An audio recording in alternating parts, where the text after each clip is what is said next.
ജീവധാര ജീവമൊഴി കാൽവരിനാഥന്റെ സ്നേഹമൊഴി തിരുനിറത്താൽ ജീവനേകും യേശുനാഥന്റെ ജീവമൊഴി ജീവധാര ജീവധാര ജീവധാര.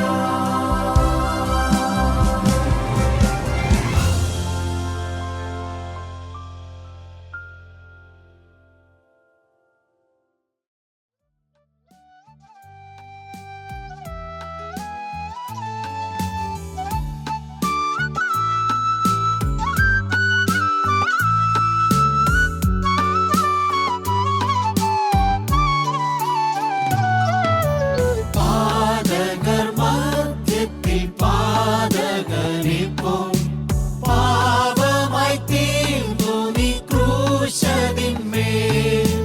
നീ മരിച്ചു എന്റെ പാപങ്ങൾ പോക്കി. എന്തൊരു സ്നേഹമേ നീ യോഗ്യനാ.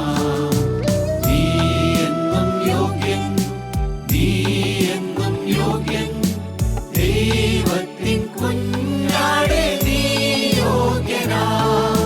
സ്തോത്രം സ്തുതി ബഹുമാനങ്ങളെല്ലാം സ്വീകരിപ്പാനെന്നും നീ യോഗ്യനാ. നീ എന്നും യോഗ്യൻ, നീ എന്നും യോഗ്യൻ. ദൈവത്തിൻ കുഞ്ഞാടേ നീ യോഗ്യനാ. സ്തോത്രം സ്തുതി ബഹുമാനങ്ങളെല്ലാം സ്വീകരിപ്പാനെന്നും നീ യോഗ്യനാ.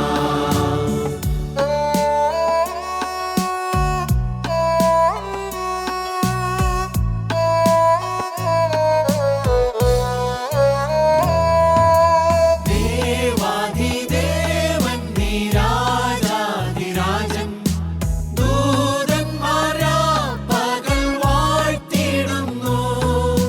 മണ്ണിലും വിണ്ണിലും ആരാധ്യനാം നീ. ഉന്നത നന്ദനൻ നീ യോഗ്യനാ. നീ എന്നും യോഗ്യൻ, നീ എന്നും യോഗ്യൻ. ദൈവത്തിൻ കുഞ്ഞാടേ നീ യോഗ്യനാ. സ്തോത്രം സ്തുതി ബഹുമാനങ്ങളെല്ലാം സ്വീകരിപ്പാനെന്നും നീ യോഗ്യനാ. നീ എന്നും യോഗ്യൻ, നീ എന്നും യോഗ്യൻ. ദൈവത്തിൻ കുഞ്ഞാടേ നീ യോഗ്യനാ. സ്തോത്രം സ്തുതി ബഹുമാനങ്ങളെല്ലാം സ്വീകരിപ്പാനെന്നും നീ യോഗ്യനാ.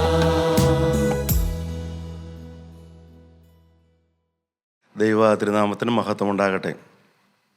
കർത്താവായ യേശുക്രിസ്തുവിൻ്റെ വചനവുമായിട്ട് നിങ്ങളുടെ മുമ്പാകെ നിൽക്കുവാൻ കർത്താവ് വീണ്ടും അവസരം തന്നതിനോർത്ത് ഞാൻ ദൈവത്തെ സ്തുതിക്കുന്നു, ദൈവത്തെ സ്തോത്രം ചെയ്യുന്നു. 27-ാം സങ്കീർത്തനത്തിൽ ഇങ്ങനൊരു പ്രാർത്ഥനയുണ്ട്. അത് ദാവീദിൻ്റെ പ്രാർത്ഥനയാണ്. ഞാൻ യഹോവയോട് ഒരു കാര്യം അപേക്ഷിച്ചു, അത് തന്നെ ഞാൻ ആഗ്രഹിക്കുന്നു.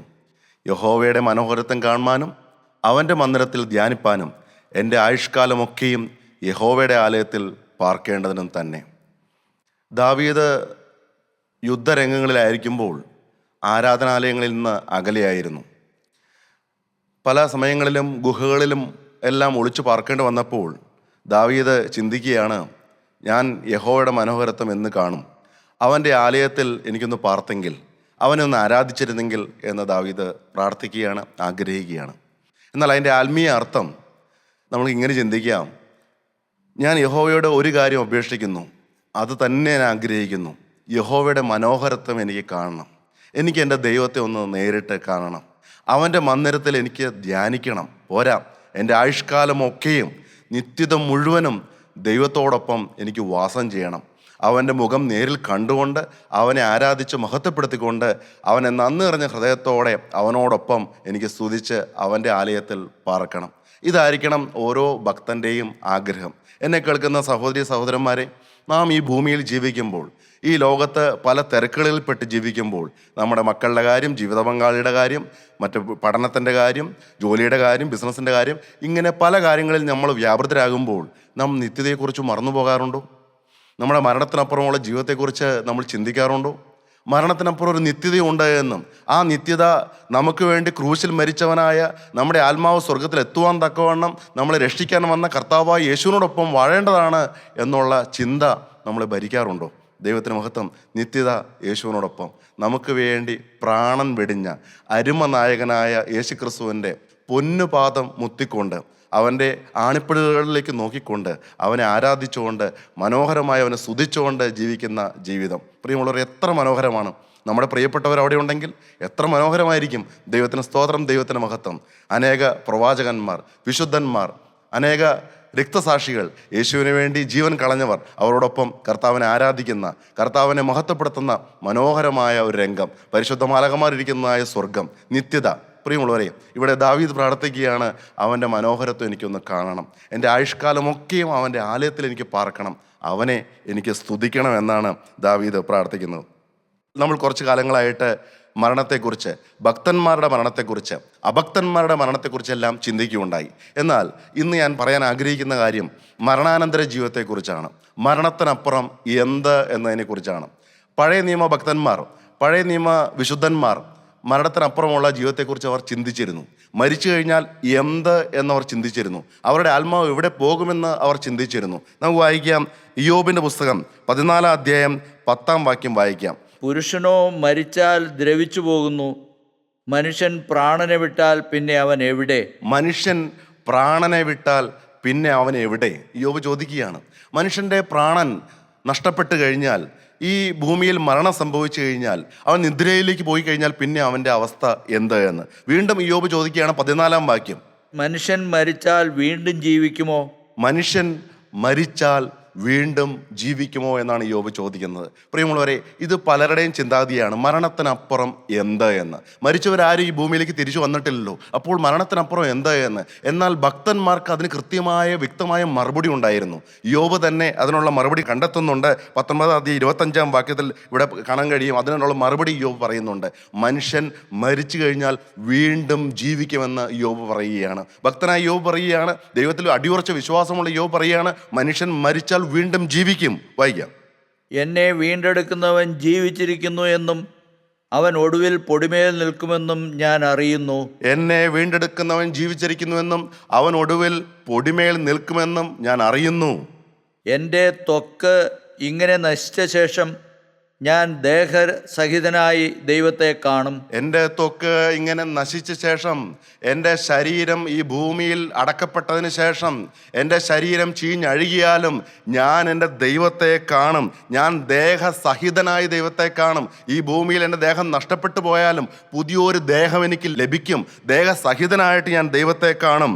ഞാൻ തന്നെ അവനെ കാണും. ഞാൻ തന്നെ അവനെ കാണും.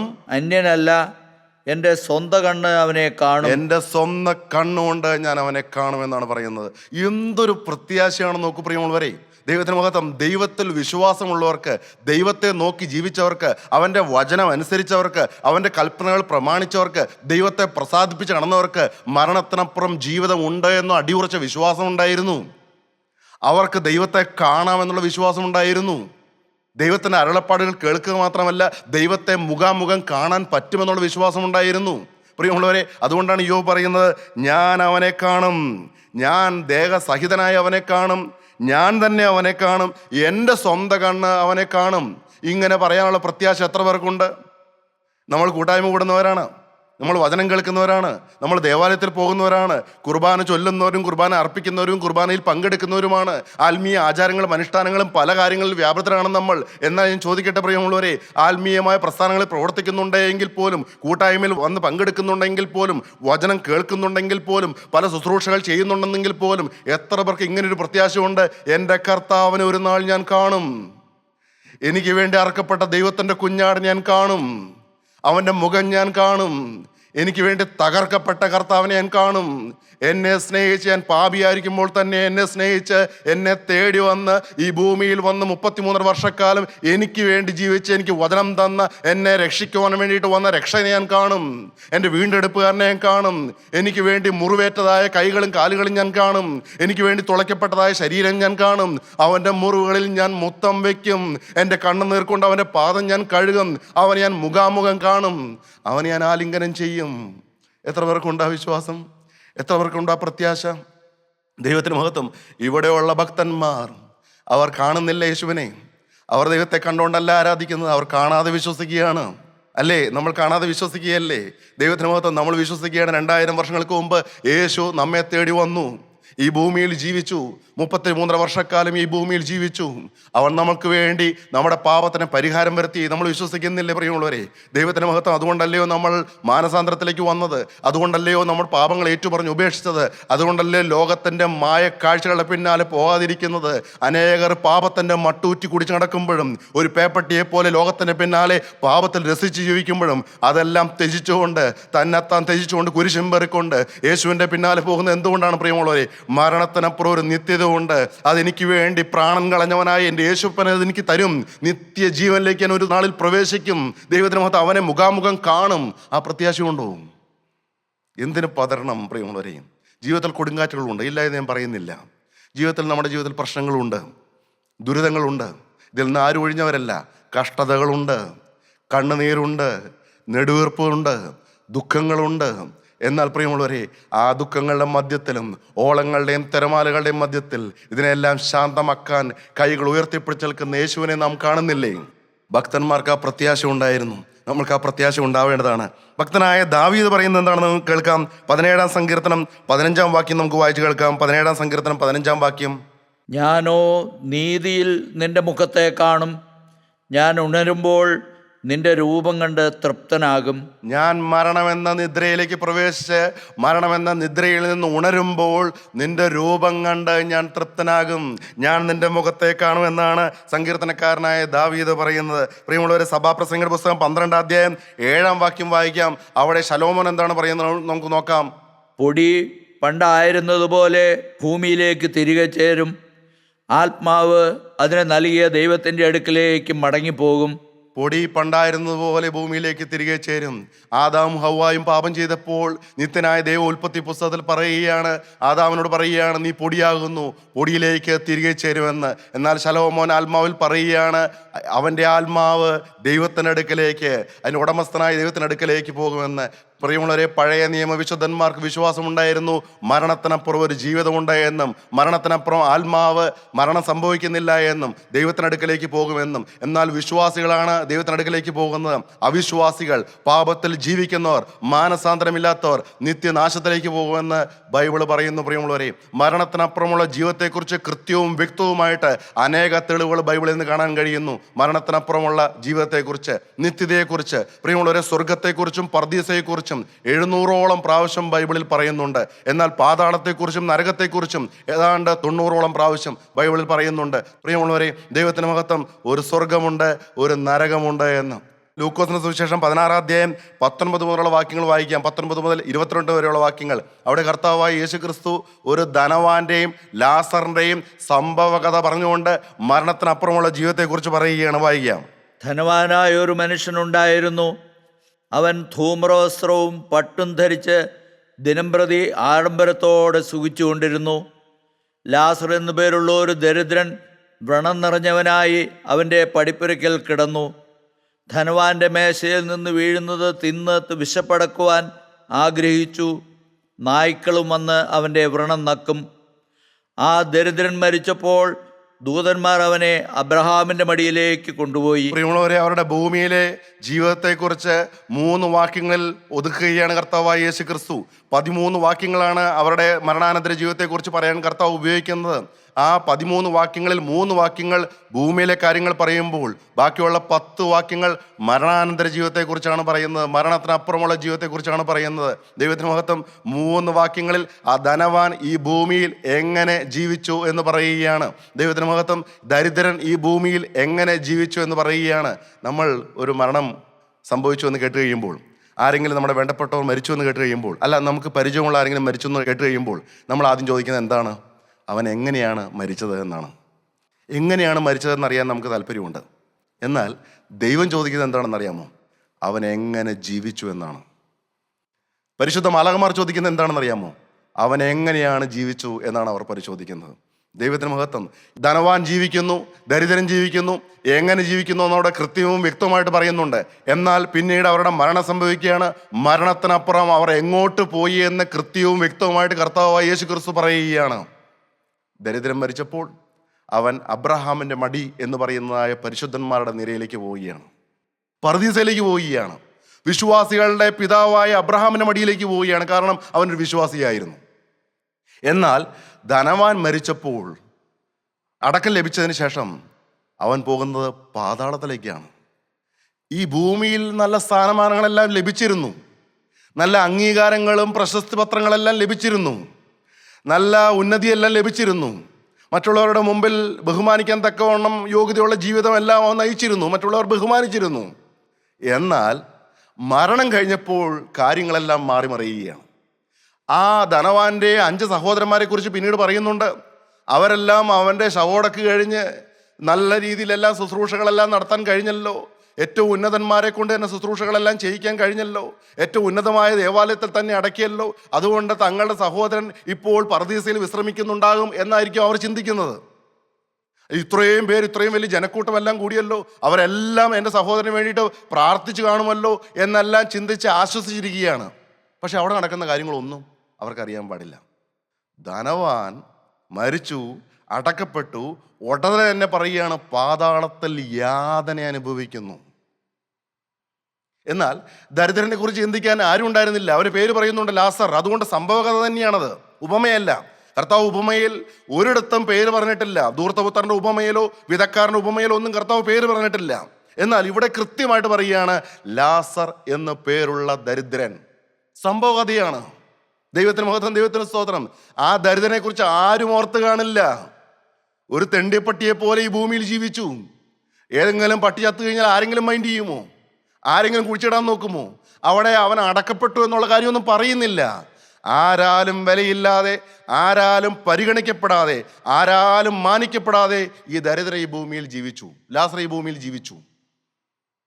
എന്നാൽ അവൻ നേരെ പോകുന്നത് എങ്ങോട്ടാണ്? അവനെ ദൂതന്മാർ വന്ന് കൊണ്ടുപോവുകയാണ്. അവൻ പോലും അറിയുന്നില്ല. വലിയൊരു സ്വസ്ഥത, വലിയൊരു ശാന്തത. വിശ്വാസികളുടെ പരിശുദ്ധന്മാരുടെ നിരയിലേക്ക് അവൻ ചെല്ലുകയാണ്. അബ്രഹാമിന്റെ മടിയിൽ അവനെ കൊണ്ട് ഇരുത്തി ആശ്വസിപ്പിക്കുകയാണ്. അബ്രഹാമിന്റെ മടി എന്ന് പറയുന്നത് പർദീസയാണ്. അവിടെ അബ്രഹാമും ഇസ്ഹാക്കും യാക്കോബും തുടങ്ങിയതായ വിശുദ്ധന്മാരുടെ നിരയുണ്ട്. അവരുടെ അടുക്കിലേക്ക് അവൻ കയറി ചെല്ലുകയാണ്. അവൻ അവിടെ ആശ്വസിക്കുകയാണ്. എത്ര കൃത്യമായിട്ടാണല്ലേ മരണാനന്തര ജീവിതത്തെക്കുറിച്ച് കർത്താവ് പറഞ്ഞിരിക്കുന്നത്. ഇത് എത്ര പേര് വിശ്വസിക്കുന്നുണ്ട്? ഇന്ന് ബുദ്ധിജീവികളെപ്പോലെ വിദ്യാഭ്യാസം വർദ്ധിച്ചു, ജ്ഞാനം വർദ്ധിച്ചു. ഇന്ന് ആർക്ക് വേണം ബൈബിൾ? ഇന്ന് ആർക്ക് വേണം സുവിശേഷം? ഇന്ന് ആര് വചനം കേൾക്കാൻ വരുന്നു? ഞാൻ 19-ാമത്തെ വയസ്സിൽ മാനസാന്തരപ്പെട്ടതാണ്. ജീവിതയേശുവിനെ സമർപ്പിക്കുവാൻ എൻ്റെ കർത്താവ് എനിക്ക് വലിയൊരു കൃപ തന്നു. എൻ്റെ കൂട്ടുകാരിൽ പരമായിട്ട് എന്നെ ആനന്ദ തൈലം കൊണ്ട് അഭിഷേകം ചെയ്തു എന്നെല്ലാം സങ്കീർത്തനക്കാരൻ ഭക്തൻ പറയുന്നത് പോലെ എൻ്റെ കൂട്ടുകാരെല്ലാം എൻ്റെ കൂട്ടുകാരെ ഞാൻ ഈ വചനത്തിന് കൊണ്ടുവന്നാണ്. പക്ഷേ അവർക്കൊന്നും ഈ മുത്തിൻ്റെ വില മനസ്സിലായില്ല. ഈ വിലയേറിയ മുത്ത് കണ്ട്, ഈ മറഞ്ഞിരിക്കുന്ന നിധി കണ്ടിട്ട് അവർക്ക് തിരിച്ചറിയാൻ കഴിഞ്ഞില്ല നിധിയാണെന്നുള്ള കാര്യം. എന്നാൽ എട്ടും പൊട്ടും തിരിയാത്ത, ഒരു വിവേകമില്ലാത്ത, ഒരു കഴിവുമില്ലാത്ത, ഒരു പ്രാപ്തിയുമില്ലാത്ത എനിക്ക് എങ്ങനെയോ എൻ്റെ കർത്താവിനെ കാണാനായിട്ട് കർത്താവ് കൃപ തന്നു. പ്രിയമുള്ളവരെ, ഈ ലോകത്തിൻ്റെ മാലിന്യങ്ങളും ചപ്പുചവറുകളെല്ലാം ഉപേക്ഷിക്കണം എന്ന് എനിക്ക് തോന്നി. ദൈവത്തിന് സ്തോത്രം. ദൈവത്തിൻ്റെ ജീവൻ്റെ വചനം കേട്ടപ്പോൾ, ക്രിസ്തുവിനെ കുറിച്ച് കേട്ടപ്പോൾ, സ്നേഹനീതിയായ ക്രിസ്തുവിനെ കുറിച്ച് കേട്ടപ്പോൾ, അവൻ എനിക്ക് വേണ്ടിയിട്ടാണ് അർക്കപ്പെട്ടതെന്ന് അറിഞ്ഞപ്പോൾ, എൻ്റെ 19-ാമത്തെ വയസ്സിൽ എന്തുകൊണ്ടോ എങ്ങനെയോ എൻ്റെ ജീവിതം ഞാൻ യേശുവിനായിട്ട് സമർപ്പിച്ചു. ദൈവത്തിന് മഹത്വം, ദൈവത്തിന് സ്തോത്രം. അതിനുശേഷം എത്രയോ കൂട്ടുകാരെ എൻ്റെ സുവിശേഷവും കേൾപ്പിക്കാനായിട്ട് ഞാൻ ഈ കൂട്ടായ്മയിലേക്ക് കൊണ്ടുവന്നു. അവരെല്ലാം പുച്ഛിച്ച് തള്ളി. ഇപ്പോഴും ഞാൻ നമ്മുടെ സുവിശേഷ യോഗങ്ങൾ പലർക്കും അയച്ചു കൊടുക്കാറുണ്ട്. അവർക്കൊരു പരിഹാസച്ചിരിയാണ്. ഇപ്പോഴും ഇതിൻ്റെ പിന്നാലെ നടക്കുന്നവരുണ്ടോ എന്നാണ് അവരുടെ ചോദ്യം. പ്രിയമുള്ളവരെ, പലരും അവഗണിക്കുകയാണ്. ദൈവത്തിന് സ്തോത്രം, ദൈവത്തിന് മഹത്വം. ആർക്ക് വേണം ഈ സുവിശേഷം? ആർക്ക് വേണം ഈ രക്ഷ? ആരും ഇന്ന് മൈൻഡ് ചെയ്യുന്നില്ല. ഇന്ന് പാപത്തിൻ്റെ പിന്നാലെ, റോക്ക് മ്യൂസിക്കിൻ്റെയും റാപ്പ് മ്യൂസിക്കിൻ്റെയും പോപ്പ് മ്യൂസിക്കിൻ്റെയും പിന്നാലെ ഇന്ന് യുവാക്കന്മാർ ഓടുകയാണ്. പ്രിയമുള്ളവരെ, ഞാൻ അറിയാനിട വന്നു. ഒരു കോളേജിൻ്റെ അടുത്ത് ഞാൻ ഒരു പർച്ചേസുമായിട്ട് ബന്ധപ്പെട്ട് ചെന്നതാണ്. അവിടെ ചെന്നപ്പോൾ അദ്ദേഹം പറയുകയാണ്, ഞാൻ ചോദിക്കാതെ തന്നെ പറയുകയാണ്, ഈ പ്രശസ്തമായ കോളേജിലെ വിദ്യാർത്ഥികൾ ഇവിടെ വന്ന് പകൽ സമയം റൂം എടുത്തിട്ട് പോകും, 1 മണിക്കൂർ ഇടത്തേക്ക് ആൺകുട്ടിയും പെൺകുട്ടിയും റൂം എടുത്തിട്ട് പോകുമെന്ന്. പ്രിയമുള്ളവരെ, ഞാൻ ഞെട്ടിപ്പോയി. ഹോസ്റ്റലിൽ താമസിക്കുന്നവർ വൈകുന്നേരം ഈ പുഴത്തീരത്ത് വന്ന് കഞ്ചാവിനും മയക്കുമരുന്നിനും അടിമയായി പെൺകുട്ടികൾ വരെ കുപ്പിയോടുകൂടി വായിലേക്ക് ഒഴിക്കുന്ന കാഴ്ചകളെല്ലാം അദ്ദേഹം കാണാറുണ്ട് എന്ന്, അദ്ദേഹം ഭയപ്പാടിലാകാറുണ്ട് എന്ന്. പോലീസുകാർ ചോദ്യം ചെയ്താൽ പോലും അവർക്ക് വിഷയമല്ല. അങ്ങനത്തെ ഒരു തലമുറയാണ് ഇന്ന്. അവിടെ സുവിശേഷം എത്തിക്കാനുള്ള ഉത്തരവാദിത്വം നമുക്കില്ലേ പ്രിയമുള്ളവരെ? മരണത്തിനപ്പുറം ഒരു നിത്യത ഉണ്ടെന്ന് ആരും ചിന്തിക്കുന്നില്ല. കർത്താവ് തന്നെ സ്വർഗത്തെക്കുറിച്ച് എത്രയോ പ്രാവശ്യം പറഞ്ഞിരിക്കുന്നു, നരകത്തെക്കുറിച്ച് എത്രയോ പ്രാവശ്യം കർത്താവായ യേശു ക്രിസ്തു തന്നെ പറഞ്ഞിരിക്കുന്നു. സ്വർഗത്തിൽ നിന്ന് ഇറങ്ങി വന്നവനാണ് സ്വർഗത്തെക്കുറിച്ച് പറഞ്ഞിരിക്കുന്നത്. നിത്യതയുടെ രാജകുമാരനാണ്, നിത്യജീവൻ എന്ന് പേരുള്ളവനാണ് മരണത്തിനപ്പുറമുള്ള ജീവിതത്തെക്കുറിച്ച് പറഞ്ഞിരിക്കുന്നത്. ദൈവത്തിന് മഹത്വം. അഗ്നി നരകമെന്ന്, ലേക്ക് ഓഫ് ഫയർ എന്ന് പറയുന്നതായ തീപ്പൊയ്കയെക്കുറിച്ച് വെളിപ്പാട് പുസ്തകത്തിൽ പറയുന്നുണ്ട്. കർത്താവ് തന്നെ നരകത്തെക്കുറിച്ച് പറയുന്ന വാക്ക് ഗഹന്ന എന്നാണ്. ദൈവത്തിന് മഹത്വം. പഴയ നിയമത്തിൽ ഒരു ഹീബ്രു വേർഡാണ് ഉപയോഗിക്കുന്നത്, അത് ഷിയോൾ എന്നാണ് പാതാളത്തെക്കുറിച്ച് പറയുന്നത്. എന്നാൽ പുതിയ നിയമത്തിൽ ഒരു ഗ്രീക്ക് വേർഡാണ് ഉപയോഗിക്കുന്നത്, ഹേഴ്സ് എന്നാണ്. പ്രിയമുള്ളവരെ, പാതാളത്തെക്കുറിച്ചും സ്വർഗത്തെക്കുറിച്ചും നരകത്തെക്കുറിച്ചും പർദീസയെക്കുറിച്ചും എല്ലാം കൃത്യവും വ്യക്തവുമായിട്ട് ബൈബിൾ ഉത്തരം തരുന്നുണ്ട്. ദൈവത്തിന് മഹത്വം. ഇത് എത്ര പേര് വിശ്വസിക്കുന്നുണ്ട് പ്രിയമുള്ളവരെ? ദൈവത്തിന് മഹത്വം, ദൈവത്തിന് സ്തോത്രം. ഒരു അമേരിക്കൻ കാർഡിയോളജിസ്റ്റായ ഡോക്ടർ മൗറിസ് റോളിങ്സിനെ കുറിച്ച് ഞാൻ വായിക്കുകയുണ്ടായി. പ്രിയമുള്ളവരെ, അദ്ദേഹം ഒരു പുസ്തകം എഴുതിയിട്ടുണ്ട്, ബിയോണ്ട് ഡെത്ത്സ് ഡോർ എന്ന് പറയുന്ന, മരണവാതിലിനപ്പുറം എന്നൊരു പുസ്തകം അദ്ദേഹം എഴുതിയിട്ടുണ്ട്. ദൈവത്തിന് സ്തോത്രം. അദ്ദേഹം മരണത്തിനപ്പുറമുള്ള ജീവിതത്തിലൊന്നും വിശ്വാസമുള്ള ആളായിരുന്നില്ല.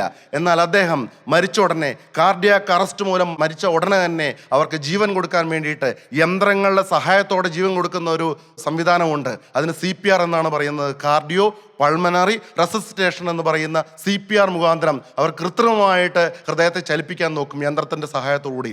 അങ്ങനെ അദ്ദേഹം പലരെയും മരിച്ച ഉടനെ ജീവിതത്തിലേക്ക് തിരിച്ചു കൊണ്ടുവന്നിട്ടുണ്ട്.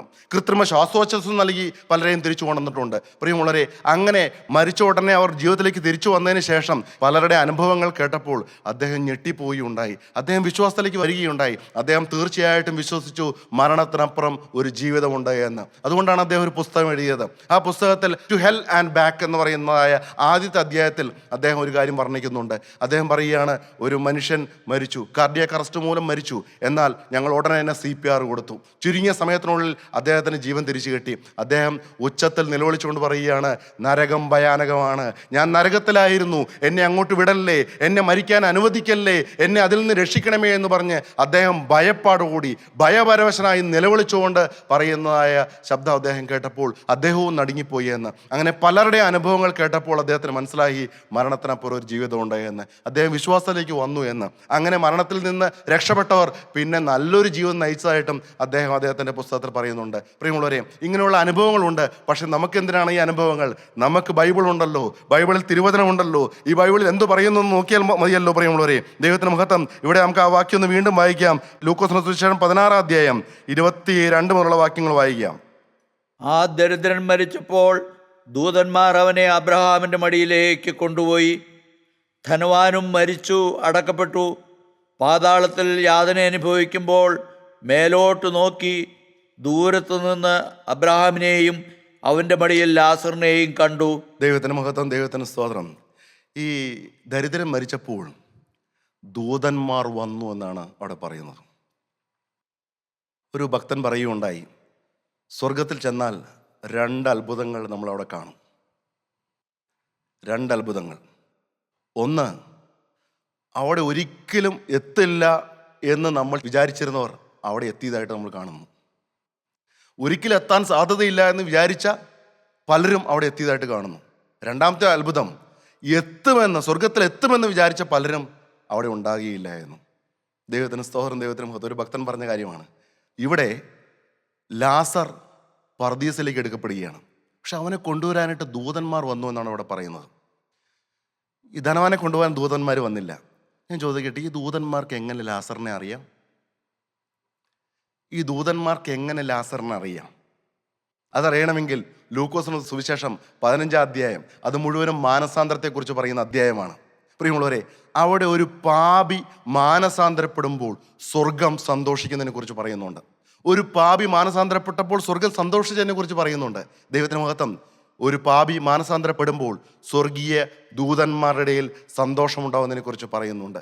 ദൈവത്തിന് മഹത്വം, ദൈവത്തിന് സ്തോത്രം. മകൻ നഷ്ടപ്പെട്ട അപ്പൻ, ആ മകൻ മടങ്ങി വന്ന് മാനസാന്തരപ്പെട്ട് അപ്പൻ്റെ അടുക്കിലേക്ക് മടങ്ങി വന്നപ്പോൾ അപ്പൻ്റെ സന്തോഷത്തെക്കുറിച്ച് പറയുന്നുണ്ട്. ഇതാണ് ലൂക്കോസിന്റെ സുവിശേഷം 15 അധ്യായത്തിൽ. സ്വർഗം സന്തോഷിക്കാൻ ഇടയാക്കിയ ഒരു വ്യക്തിയായിരുന്നു ലാസർ. ദൂതന്മാരുടെ ഇടയിൽ സന്തോഷം ഉണ്ടാവും തക്കവണ്ണം ഇടയാക്കിയ ഒരു വ്യക്തിയായിരുന്നു ലാസർ. അതുകൊണ്ട് അവൻ മരിച്ചപ്പോൾ ദൂതന്മാർ വന്നു. ദൈവത്തിന് മഹത്വം, ദൈവത്തിന് സ്തോത്രം. എന്നെ കേൾക്കുന്ന സഹോദരി സഹോദരന്മാരെ, നമ്മുടെ ജീവിതം എന്തെങ്കിലും അസ്തമിക്കില്ലേ? നമ്മൾ മരിക്കുമ്പോൾ നമ്മുടെ രോഗക്കിടക്കയിലോ മരണക്കിടക്കയിലോ ആർ വന്ന് നിൽക്കും? ദൂതന്മാരോ അതോ സാത്താനോ? ഒരിക്കൽ മോശയുടെ ശരീരത്തിൽ അവകാശം പറഞ്ഞുകൊണ്ട് പിശാചു വന്നു, സാത്താൻ വന്നു. മിഖായേൽ ദൈവത്തിൻ്റെ കൽപ്പന പ്രകാരം മോശയുടെ ശരീരം അടക്കാൻ പോവുകയാണ്. അങ്ങനെയാണ് വേദപുസ്തകത്തിൽ പറയുന്നത്. മോശയുടെ ശരീരം ദൈവം തന്നെ മറവ് ചെയ്തു എന്നാണ് പറയുന്നത്. അത് മിഖായേലിനെ കൊണ്ടായിരിക്കാം ചെയ്തത്. അപ്പോഴാണ് യൂദയുടെ ലേഖനം 9 വാക്യം ഒന്ന് വായിക്കാമോ? 9 വാക്യം. എന്നാൽ പ്രധാന ദൂതനായ മീഖായേൽ മോശയുടെ ശരീരത്തെക്കുറിച്ച് പിശാചിനോട് തർക്കിച്ചു വാദിക്കുമ്പോൾ ഒരു ദൂഷണവിധി ഉച്ചരിപ്പാൻ തുനിയാതെ കർത്താവ് നിന്നെ ഫലസിക്കട്ടെ എന്ന് പറഞ്ഞതേ ഉള്ളൂ. മോശയുടെ ശരീരത്തിൽ അവകാശം പറഞ്ഞുകൊണ്ട് പിശാചു വരികയാണ്. അവിടെ തർക്കം നടക്കുകയാണ്. മിഖായേലെ അവനെ ശപിച്ചില്ല, അവനെ വിധിച്ചില്ല. ദൈവം നിന്നെ ഭർസിക്കട്ടെ, ദൈവം നിന്റെ കാര്യം നോക്കട്ടെ എന്ന് മാത്രം പറഞ്ഞേ ഉള്ളൂ. പക്ഷെ ശരീരം വിട്ടുകൊടുത്തില്ല. പക്ഷെ എന്തുകൊണ്ടാണ് പിശാച് അവകാശം പറഞ്ഞു വന്നത്? കൃത്യമായിട്ട് വേദപുസ്തകം അതിന് മറുപടി പറയുന്നില്ലെങ്കിലും നമ്മൾ മോശയുടെ ചരിത്രം നോക്കുമ്പോൾ അറിയാം, മോശ ഒരുപക്ഷെ മിസ്രൈമിനെ കൊന്നതുകൊണ്ടായിരിക്കാം. പക്ഷേ മിസ്രൈമിനെ കൊന്നതിന് ശേഷം അവന് ദൈവം പാപം ക്ഷമിച്ചു കൊടുത്തുകൊണ്ടല്ലേ അവന് വലിയൊരു ശുശ്രൂഷ ഇസ്രായേൽ മക്കളെ വെടിവെച്ചുകൊണ്ട് വരാനായിട്ട് കർത്താവ് ആ ദൗത്യം ഏൽപ്പിച്ചത്. രണ്ടാമത് മോശയ്ക്ക് പറ്റിയ പാപം എന്ന് പറയുന്നത്, ദൈവം പാറയോട് കൽപ്പിക്കാൻ പറഞ്ഞതേ ഉള്ളൂ. മോശ ഇസ്രായേൽ മക്കളുള്ള ദേഷ്യത്തെ പ്രമാണിച്ച് അവൻ പാറയെ 2 വട്ടം കോൽ കൊണ്ട് അടിക്കുന്നുണ്ട്. അത് ദൈവത്തിന് അനിഷ്ടമായി. നിങ്ങൾ ഇസ്രായേൽ മക്കളെ മിസ്രൈമിൽ നിന്ന് കനാൻ ദേശത്ത് എത്തിക്കുകയില്ല എന്ന് ദൈവം മോശയോട് പറയുകയുണ്ടായി. പ്രിയമുള്ളവരെ, പാറ ക്രിസ്തുവിൻ്റെ നിഴലായിരുന്നു. പാറയോട് കൽപ്പിക്കാൻ പറഞ്ഞപ്പോൾ അവിടെ പാറയെ മോശ അടിക്കുകയാണ് ഉണ്ടായത്. ദൈവത്തിന് മഹത്വം. ആ പാപം മൂലമാണോ സാത്താൻ അവകാശം പറഞ്ഞു നിൽക്കുന്നത്? നമുക്കറിയാൻ പാടില്ല. എന്നാൽ ഞാൻ ചിന്തിക്കുന്ന മറ്റൊന്നാണ്, നമ്മളുടെ രോഗക്കിടക്കയിലോ നമ്മളുടെ മരണക്കിടക്കയിലോ നമ്മളുടെ ശരീരത്തിൽ അവകാശം പറഞ്ഞുകൊണ്ട് സാത്താൻ വരുമോ? പ്രിയമുള്ളവരെ, എന്തുകൊണ്ടാണ് സാത്താൻ അവകാശം പറഞ്ഞു വരുന്നത്? അവൻ അവകാശമുള്ള പാപം നമ്മുടെ ജീവിതത്തിലുണ്ടെങ്കിലാണ്. നിങ്ങൾ ചിന്തിക്കൂ, നിങ്ങൾ പരിശോധിക്കൂ. ഇന്ന് നല്ല ആരോഗ്യമുള്ളവരായിട്ട് അതിനെക്കുറിച്ചൊന്നും ചിന്തിക്കാതെ നടക്കുകയാണ്. ഇന്ന് ദേവാലയത്തിൽ പോകുന്നുണ്ട്, പള്ളിയിൽ കുർബാനയിൽ പങ്കെടുക്കുന്നുണ്ട്, ആചാരങ്ങളുണ്ട്, അനുഷ്ഠാനങ്ങളുണ്ട്, മറ്റുള്ളവരുടെ മുമ്പിൽ നല്ല സ്ഥാനമാനങ്ങളെല്ലാം ഉണ്ട്, മറ്റുള്ളവർ ബഹുമാനിക്കുന്നുണ്ട്, തമ്മിൽ ബഹുമാനിക്കുന്ന എല്ലാം ഉണ്ട്.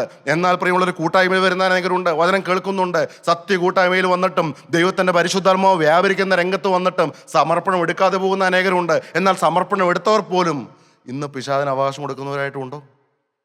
ഒന്ന് പരിശോധിക്കുക പ്രിയമുള്ളവരെ. ഇങ്ങനെയുള്ള വചന ശുശ്രൂഷകളെല്ലാം നമ്മളിലേക്ക് തന്നെ തിരിഞ്ഞു നോക്കാൻ ഇടയുണ്ടാക്കുന്ന ശുശ്രൂഷകളാണ്. ദൈവത്തിൻ്റെ പരിശുദ്ധാത്മാവിൻ്റെ സംസാരം കേൾക്കുമ്പോൾ, ശബ്ദം കേൾക്കുമ്പോൾ നിങ്ങൾ നിങ്ങളുടെ ജീവിതത്തിലേക്ക് തിരിഞ്ഞു നോക്കിയാണ് വേണ്ടത്. അല്ലാതെ മറ്റുള്ളവരെ വിധിക്കാൻ തുടങ്ങിയല്ല, മറ്റുള്ളവരുടെ കുറ്റം അന്വേഷിക്കുകയല്ല വേണ്ടത്. സ്വയം പരിശോധിക്കാനുള്ള സമയമാണ്. ഇങ്ങനെ വചനം കേൾക്കുന്ന സമയത്ത്, കർത്താവേ, എൻ്റെ ജീവിതത്തിൽ പിശാച് അവകാശം പറയുന്ന ഏതെങ്കിലും പാപങ്ങളുണ്ടോ, ഏതെങ്കിലും സംസാരങ്ങളുണ്ടോ, മറ്റുള്ളവരെ മുറിപ്പെടുത്തുന്നതായ വാക്കുകൾ എൻ്റെ വായിൽ നിന്ന് വന്നിട്ടുണ്ടോ, മറ്റുള്ളവരെ വേദനിപ്പിക്കുന്ന നിലപാടുകൾ എൻ്റെ ജീവിതത്തിൽ വന്നിട്ടുണ്ടോ, മറ്റുള്ളവരെ തരം താഴ്ത്തുന്ന രീതിയിൽ ഞാൻ ഇടപെട്ട് പോയിട്ടുണ്ടോ, എൻ്റെ ജീവിതത്തിൽ അഹങ്കാരമുണ്ടോ, സ്വയമുണ്ടോ, സ്വയത്തിൻ്റെ ചിന്തകളുണ്ടോ, മറ്റുള്ളവരെ ഭരിക്കുന്ന സ്വഭാവം എനിക്കുണ്ടോ? നിങ്ങൾ പരിശോധിച്ച് നോക്കൂ പ്രിയമുള്ളവരെ. ദൈവത്തിന് മുഖത്ത് എന്തെങ്കിലും അശുദ്ധമായ പാപങ്ങൾ എൻ്റെ ജീവിതത്തിലുണ്ടോ? എൻ്റെ കണ്ണ് അരുതാത്തത് കാണാനായിട്ട് ഞാൻ വിട്ടുകൊടുക്കുന്നുണ്ടോ? എൻ്റെ ഹൃദയം വാഞ്ചിച്ചത് മുഴുവൻ ഞാൻ വിലക്കാതെ ദൈവത്തിന് പ്രസാദകരമായ രീതിയിൽ ജീവിക്കേണ്ടതാണെന്ന് ചിന്തിച്ചുകൊണ്ട് പാപത്തെ വെടിഞ്ഞ് ഉപേക്ഷിക്കാൻ ഞാൻ തയ്യാറാകുന്നുണ്ടോ? എന്നെ തന്നെ ത്യജിച്ചുകൊണ്ട് എൻ്റെ കുരിശെടുത്തുകൊണ്ട് യേശുവിനെ അനുഗമിക്കുന്നുണ്ടോ? കർത്താവ് ഒരിക്കൽ പറഞ്ഞു, കിഴക്ക് നിന്നും പടിഞ്ഞാറ് നിന്നും തെക്ക് നിന്നും വടക്ക് നിന്നും അനേകർ വന്ന് ദൈവരായത്തിൽ പന്തിക്കിരിക്കും. ദൈവത്തിന് മഹത്വം. രാജ്യത്തിൻ്റെ പുത്രന്മാരെയോ ഏറ്റവും പുറത്തുള്ള ഇരുളിലേക്ക് തള്ളിക്കളയുമെന്ന്. അന്ന് അത്ഭുതപ്പെട്ടിട്ട് കാര്യമില്ല, അന്ന് നിലവിളിച്ചിട്ട് കാര്യമില്ല. പ്രിയമുള്ളവരെ, നമ്മളുടെ ജീവിതത്തിലേക്ക് നമുക്ക് തിരിഞ്ഞു നോക്കാം. ഇപ്പോൾ നമ്മുടെ കണ്ണുകളെ നമുക്ക് അടയ്ക്കാം. ദൈവത്തിന് മഹത്വം. കർത്താവ് നമ്മുടെ ജീവിതത്തിൽ ചെയ്തു തന്ന വൻ കാര്യങ്ങൾ ഓർത്ത് കർത്താവിനെ നമുക്ക് സ്തുതിക്കാം. എന്നാൽ ജീവിതത്തിലെ പാപങ്ങളിലേക്ക് നോക്കി നമുക്ക് അനുദപിക്കാനുള്ള സമയമാണിപ്പോൾ. ദൈവത്തിൻ്റെ തിരുവചനം കേൾക്കുമ്പോൾ, എൻ്റെ കർത്താവേ, അങ്ങ് ദുഃഖിക്കുന്ന എന്തെങ്കിലും പാപങ്ങൾ എൻ്റെ ജീവിതത്തിലുണ്ടോ, ഞാൻ ഉപേക്ഷിച്ച് കളയാൻ ഏതെങ്കിലും പാപങ്ങൾ എൻ്റെ ജീവിതത്തിലുണ്ടോ, ജീവിക്കുന്നുണ്ടോ? എൻ്റെ സംസാരം ശരിയാണോ? എൻ്റെ പ്രവൃത്തികൾ ശരിയാണോ? എൻ്റെ ആറ്റിറ്റ്യൂഡുകൾ, എൻ്റെ മനോഭാവങ്ങൾ ശരിയാണോ? എൻ്റെ കർത്താവ് മറ്റുള്ളവരെ വിധിക്കുന്ന സ്വഭാവം എനിക്കുണ്ടോ? കർത്താവെ, ഇപ്പോൾ ഞാൻ എൻ്റെ ഹൃദയത്തിലേക്ക് നോക്കി, എൻ്റെ ജീവിതത്തിലേക്ക് നോക്കി അനുദപിക്കുകയാണ് കർത്താവെ. ഞാൻ ഈ ലോകത്ത് എന്താണ് നേടിയത് കർത്താവെ? എൻ്റെ കർത്താവിന് വേണ്ടിയിട്ട് എന്താണ് ഞാൻ ചെയ്തത്? എൻ്റെ യേശുവിന് വേണ്ടിയിട്ട് എന്തെങ്കിലും ചെയ്യുവാൻ എനിക്ക് ഇടയായിട്ടുണ്ടോ കർത്താവെ? അങ്ങേ മഹത്വപ്പെടുത്തുന്ന ഏതെങ്കിലും ഒരു പ്രവൃത്തി എൻ്റെ ജീവിതത്തിൽ വന്നിട്ടുണ്ടോ? അങ്ങ് ആഗ്രഹിക്കുന്ന ആത്മാക്കളെ നേടുന്ന ശുശ്രൂഷ ഞാൻ ചെയ്തിട്ടുണ്ടോ? ഞാൻ മുഖാന്തരം ആരെങ്കിലും എൻ്റെ കർത്താവിനെ കാണാൻ ഇട വന്നിട്ടുണ്ടോ? അങ്ങനെയെല്ലാം ചിന്തിക്കുമ്പോൾ കർത്താവെ, എൻ്റെ തല താഴുകയാണ്, ഞങ്ങളുടെ തല താഴുകയാണ് കർത്താവെ. പിശാചിന് അനേക കാര്യങ്ങളിൽ ഞങ്ങളുടെ ജീവിതത്തിൽ അവകാശമുണ്ട്. എന്തുമാത്രം സമയം ഞങ്ങൾ പാഴാക്കിയവരാണ്. എൻ്റെ കർത്താവിനെ മഹത്വപ്പെടുത്തേണ്ടതായ എൻ്റെ ജീവിതം കർത്താവെ ഞാൻ പിശാചിന് ഇട്ടുകൊടുത്തുവോ?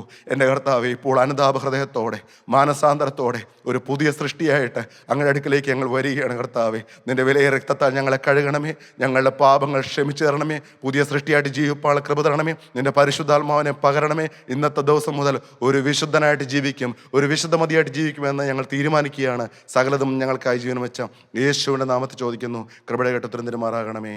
ആമേൻ.